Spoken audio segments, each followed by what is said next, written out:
Managers here to take questions on the field. You'd like to start? Ralf, you've probably been the most critical you have been of your players from the quotes I've seen on TV, saying embarrassing, maybe humiliating, an invitation, pressing invitation, etc. Why is it you just had enough of what you're seeing? Sorry, say the last. You're just having enough of what you're seeing on the pitch. Is this why you're so sort of critical tonight? I mean, we have to be critical with ourselves because what we played in the first 45 minutes was not in no area just what we wanted to see and what we wanted to play.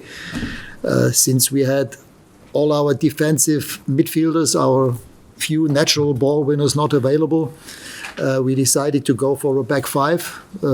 To be honest, I decided that directly after the game against Norwich, in which we also, if we're very honest, allowed them to have 5 or 6 massive opportunities to score.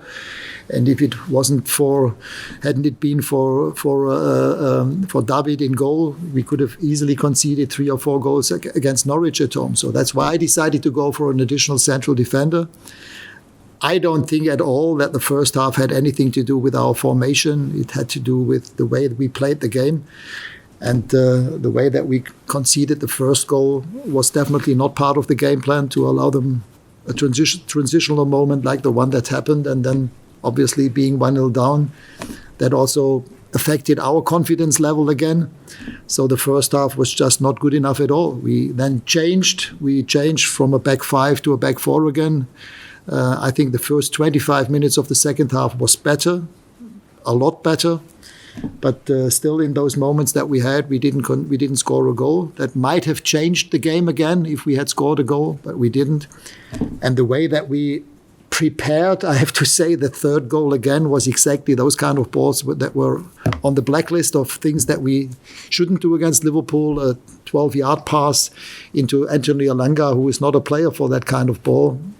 They're just waiting for those kind of balls, Liverpool, and then we conceded the third one. I believe you also said that United are 6 years behind Liverpool. Can you expand upon that? Why is it so much distance to catch up?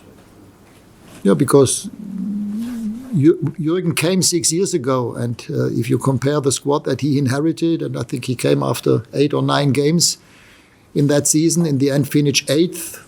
This is where roundabout we currently are. He had a point average in that season of 1.6, but with every transfer window after that, they developed the kind of squad that they had today. And again, I'm not blaming anyone, not my players, nor anybody else, but we just have to realize what kind of squad they had available today. Look at their bench. Look at even 4 players that they were not even in their squad. Roberto Firmino was the only one that was injured. Oxlade-Chamberlain not in the squad. Minamino not in the squad. Harvey Elliott not in the squad. This is just shows what kind of quality squad and team they have built together, and working together with Jürgen and his team in the last 6 years. This is not only a question of quality of players, it's also a question of how they play together, what kind of mentality do they have, what kind of energy, what kind of physicality compared with speed, high speed. I would say they have 25 Formula One racing cars in their squad. You spoke before the game about how the team might need at least 5 signings in the summer after an embarrassment like tonight. How many players need to leave the squad? Because it looks like a lot of them have just mentally checked out now. Their heads not there. I don't think so, to be honest. No, I don't think that they have mentally checked out. It's just a different level. They have better players than we have if you look at it in total. And this is what was reflected by the result today. So there will be a rebuild for sure, but right now that doesn't help us because we still have another 5 games to play. So that there has to be a rebuild for me was clear even when I came in December, and after the first 3 or 4 weeks for me that was obvious. But right now it doesn't help, and for us it's extremely embarrassing also as a coaching staff to have press conferences like the one we have right now. But we just have to admit they are better than us. Ralf, you mentioned being self-critical. Do you think the players are critical enough? Do you think the club is critical enough of itself? Sorry, again? You mentioned being self-critical. I just wondered if you think the players are critical enough of themselves and the club, the wider structure is critical enough of itself. I think so, yes.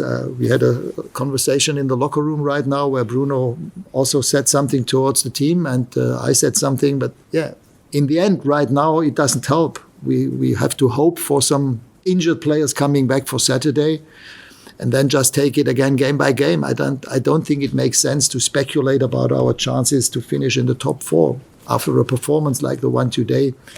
The only thing that we can do is put our focus on the next game, and this is on Saturday away at Arsenal.